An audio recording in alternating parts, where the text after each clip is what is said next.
For a show all about the consumption of cereal and the news and stuff like that, we have never really discussed about the milk that goes into the cereal and how there's really truly only one correct answer for what milk should be going into your cereal. And that is, of course, whole milk. Okay? Because let me just be real with you here. Whole milk is so much better for you. I said the M word. Said the M word. He knew. Welcome to the show. But whole milk by far is the best milk because you're getting all of that milk goodness in there. Okay, skim milk, what are you doing? You're scraping out the good stuff. You're skimming it out. Okay, it's not good anymore. What are you leaving behind? You're leaving behind the good stuff. AKA, we probably make cottage cheese out of that skimmed stuff, which is why I love it so much. With 2%, you got 2% of the goodness in there. It's okay, it's good enough. But when you go to the 1%, you go to the skim, I don't know how you people stomach that stuff. It's absolutely stupid. It's white water. It's stupid. Absolutely stupid. And at the cost of only like 10 more calories per percent that you have in your milk, whole milk is by far the best value. Seriously, who in the hell has skim?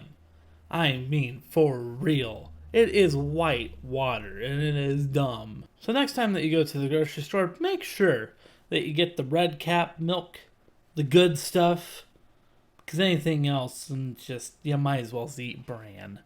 This is the Fat and Happy Show, everybody. Let's get to it.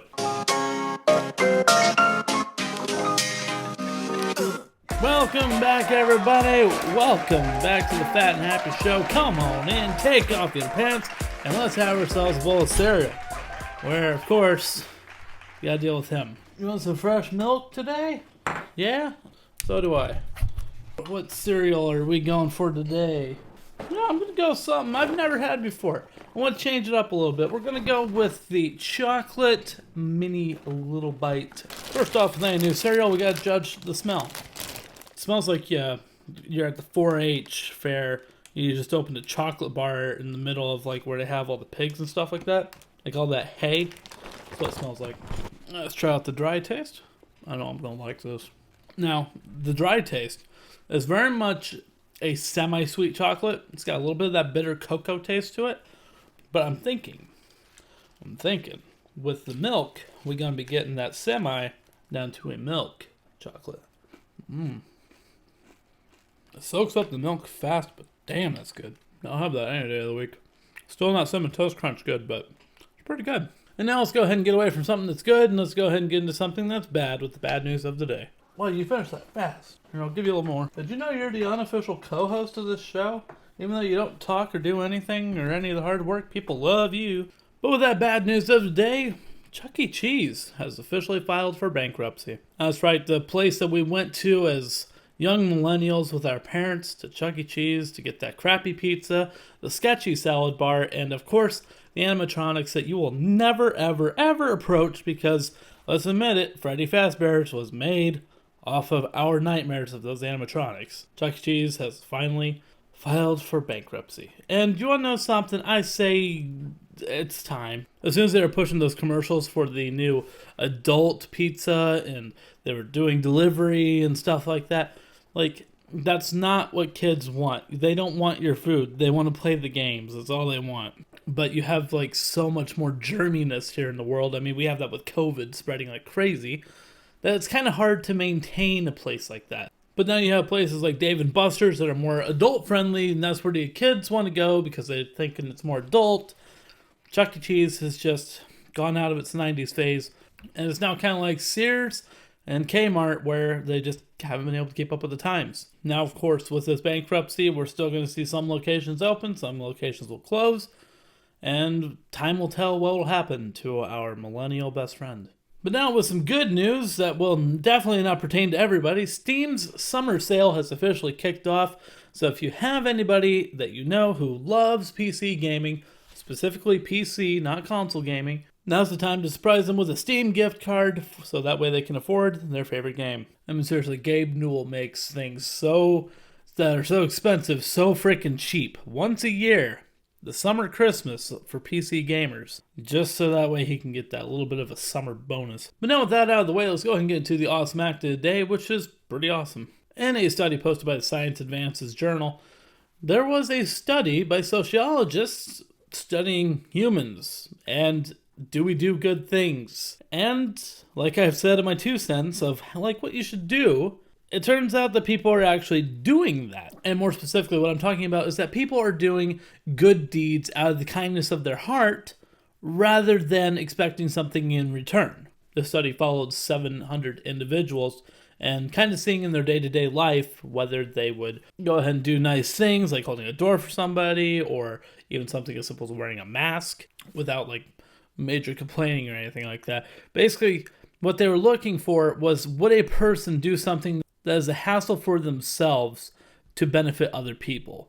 Like wearing a mask right now is a pain in the butt, but it helps to reduce the spread of germs to other people. Another example they provided was the idea of paying for a coffee for someone behind you because you're not expecting anything in return. You're just like, I'll make their day a little bit better. Overall, I liked this, but I'm kind of skeptical about it because the 700 people that they're researching probably knew that they were looking for something, so they might have acted like better human beings. So I'd love to see more of this test being done to confirm this, but I like the idea that people are naturally being good to each other.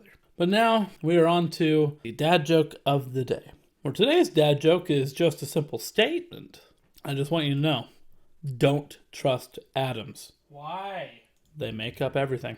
You know what? I hope an atom busts right in front of your phone. You get it? They make up everything because atoms are the elements of the universe. Shut the fuck up. No, I'll trust atoms with my life because atoms are my life. Too much of it. But now let's go ahead and get into that pet photo of the day where once again, we're not going with a dog, we're not going with a cat, we're not going with a snake, but instead we're going with a duck. And of course we got Aladdin. And of course, this is going to be a streak of what I'm going to be calling the Bailey series, where basically someone who I know who's very involved with like 4-H and stuff like that and owns a lot of different animals, has a lot of animals to show off. So I'm going to go ahead and give her a streak. But we're starting this off with, of course, Aladdin. Which personally, I want to pet a duck. I want to know what it feels to pet a duck. I pet chickens before, but I've never actually petted a duck. But now, of course, it is on to the 2 cents moment of the day. Now is the part of the show where Kyle gives his 2 cents. In today's society, we're evolving to a point where people don't have backbones anymore. Which is a good and a bad thing, because we are trying to get to a point to where we don't hurt each other. We build each other up. But unfortunately, it's not a realistic goal. Realistically, there will always be those people that will be the assholes of the world. And they will always be out to hurt you. They just exist, and there's nothing much we can do about it. These people would be the racists that we often see in the news lately. There's nothing that we can do to change their mind when they're so stubborn that it's kind of just best to accept things as they are. So what you can do is you can just be like, sticks and stones break my bones, but the words will never hurt me. Because it's so true. Well, yet, on the other hand, you can let the words destroy you from the inside out. Crawl up into a little ball and just let them hammer at you. I worry about the future of America because if we don't have our backbones to these hurtful people, the hurtful people will win every time. So next time someone says something hurtful to you, just take it and stand with pride because you're a stronger person than them. Only a weak person would attack someone else.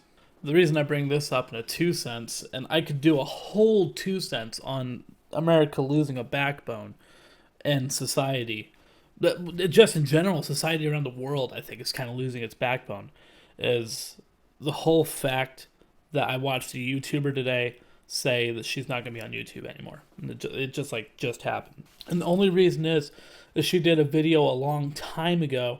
She did a couple of videos where she kind of did jokes that were complete jokes, either about race or sexuality and stuff like that. And now she doesn't want to do YouTube anymore because people have gone back and found this stuff and now they're offended. And I personally just think if it's done out of a joke and you don't truly imply this stuff, then you shouldn't be pissed about it. Go back to a movie made by Mel Brooks called Blazing Saddles. That movie was so racist, but it wasn't intended to be a very racist film. It was intended to just be a comedy. If anybody in the Black Lives Matter community wants to go after any single celebrity right now, they should be going after Mel Brooks for that movie. If you've never seen it, go watch it for yourself, so that way you can be like, oh my god, they made that? Because yeah, they did. The N-word is in that so many times. But there are funny parts in it. It is a good comedy. But I wish we could take things and still be able to hold our head up high, instead of being in a society now where we have to worry about what we say, because then we will get attacked. Doing a show like this makes me nervous because I have to be careful about what I say. Any single thing that I say could instantly get me into trouble, whether it's implied or not implied. Do I mean any harm to anybody at all? Anybody who knows me knows that I mean no harm to anybody. If anything, I try and make everybody's days better, whoever they are, no matter what race or sexuality you are. I don't care. If you're a human being, I love you. Anybody can perceive anything in any way and can misconstrue things. That is why I'm nervous about doing this show, and why I spend a lot of time having to research what I cover. Feel like I'm rambling a little bit on this. But try and keep your backbones up, America, okay? We need to try and stick together. Take down the racists. Take down the people who mean you harm. But don't attack the people who meant no harm in a simple joke. That's the thing I'm wanting to try and get across. Keep your backbone strong. But that is going to do it for this Friday's episode of the Fat and Happy Show. It is going to be nice, calming down, trying to get through this 4th of July. Next week is going to be really, really rough. But I think we can get through this. And then everything will be nice and downhill again. And I'll be able to get back into doing this show very happily. But we will be back here for Monday's episode of the Fat and Happy Show. Hopefully you guys all enjoyed, and I will see you guys next time. A good night.